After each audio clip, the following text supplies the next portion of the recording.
Tan, tan, tan, tan, tan. É a musiquinha, né, do canal. Hoje nós vamos falar sobre a anamnese. Não perca! Você que é psicólogo, imperdível. Fique ligado nas dicas.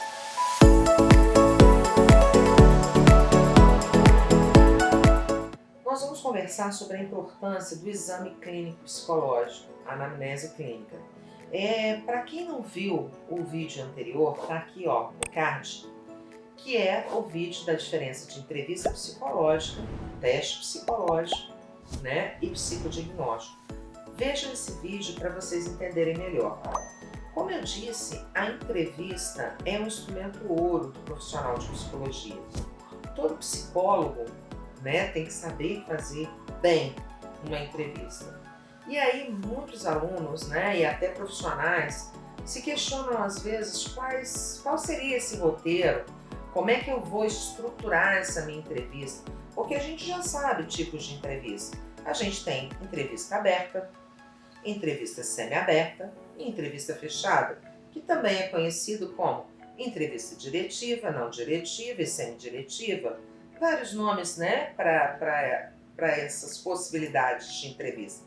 Mas o mais importante é a gente ter um roteiro dessa entrevista clínica psicológica. Então eu trouxe para vocês conhecerem hoje, da Casa do Psicólogo, o exame clínico psicológico, anamnese, do Hipólito Filho. O Hipólito, ele traz nesse material toda a explicação, né, dentro desse caderno, né, aqui, desse caderno ele vem trazendo toda a explicação do passo a passo do roteiro dele. E aqui você tem o exame clínico que ele sugere, tá vendo? A primeira página, segunda, terceira, quarta, quinta, sexta. Ufa, Elza, coisa pra caramba, né? Lembra que eu falei com vocês também? Tá aqui no card, na análise do filme Arlequina? Exato. Quando a gente vai se propor a avaliar um sujeito, seja para uma avaliação psicológica, um psicodiagnóstico ou um atendimento clínico, a gente tem que se preocupar com esse primeiro momento, né? Que é receber esse paciente, o estabelecimento do rapport, todas essas questões e começar o nosso processo de entrevista. Por onde eu vou começar, Elza? Então, o Hipólito propõe que a gente venha com os dados demográficos, né? Que seriam a identificação. O nome, a idade, o sexo, profissão, estado civil, etnia. Mas é muito interessante que o Hipólito propõe aqui que a gente traga, por exemplo, o nome do pai e da mãe, a idade, a profissão, e ele deixa um espaço aqui para a gente colocar o nome dos irmãos, a idade, a profissão, o sexo. Depois, o motivo da consulta. Elza, eu vou fazer minha anamnese aqui direto nessa folha. Você pode usar essa folha como roteiro da sua anamnese clínica ou você pode acrescentar alguns dados, né, se você achar importante. Então, qual é o motivo da consulta?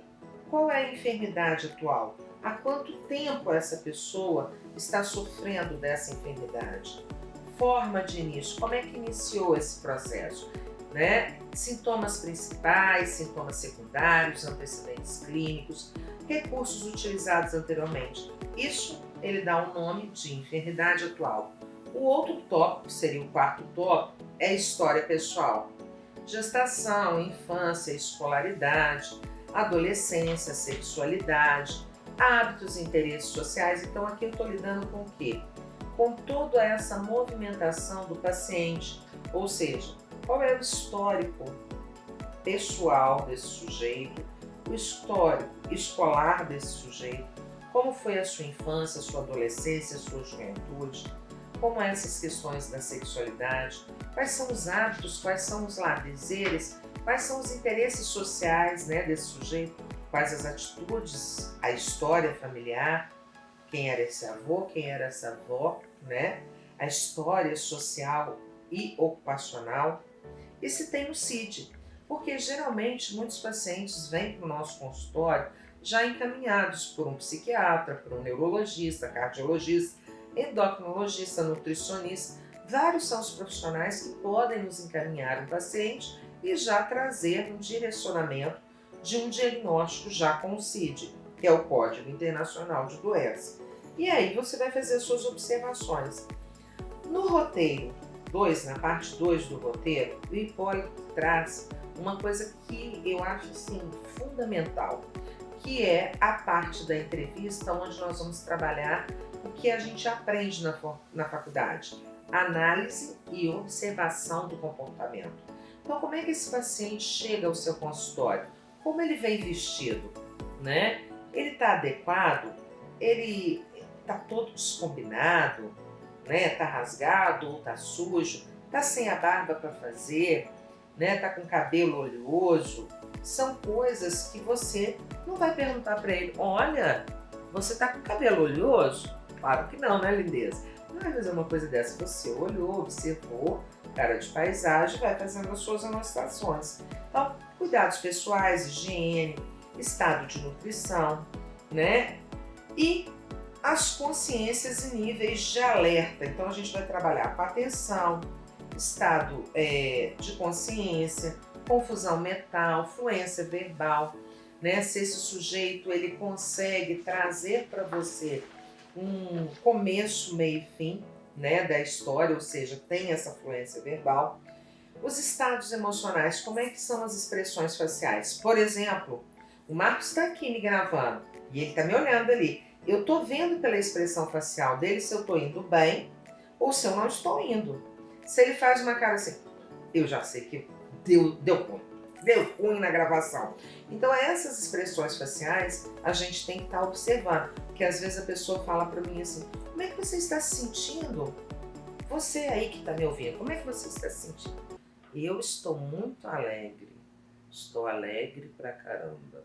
O que o corpo está falando? O que o comportamento está falando? Ele não está alegre nada. Então você tem que estar atento a isso, à postura corporal, ao tom de voz, né, ao ritmo da fala, né, se a pessoa está com um ritmo de fala adequado ou se ela está com um ritmo acelerado, né? Então, nessa gravação eu vou falar sobre a anamnese, entrevista e tudo que é importante sobre psicologia. Ah, o Marcos já fez a cara. Né? Não, Marcos, é só a gravação mesmo que eu estou explicando, né, para os nossos colegas aqui do canal o que é um tom de voz acelerado. Ele está achando barato. Esse povo da comunicação fica assim, maluco com algumas coisas que a gente fala, né, da psicologia. E outras observações que a gente possa ter. A questão da motricidade. Elza, eu não sou fisioterapeuta? Sim, você não é fisioterapeuta, mas você é psicólogo. E você tem olhos e tá vendo.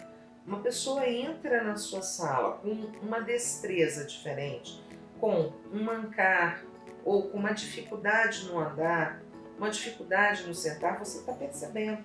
Se a pessoa gesticula demais ou não gesticula, se a pessoa apresenta um certo tremor, tudo isso são coisas que você está observando da motricidade do sujeito. Condutas sociais, por exemplo.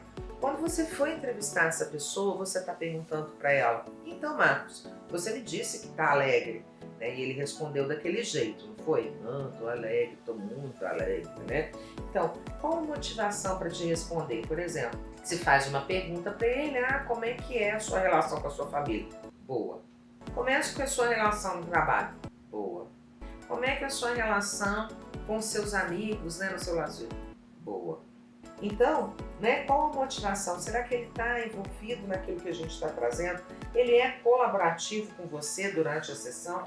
Então, são coisas que você tem que estar muito atento.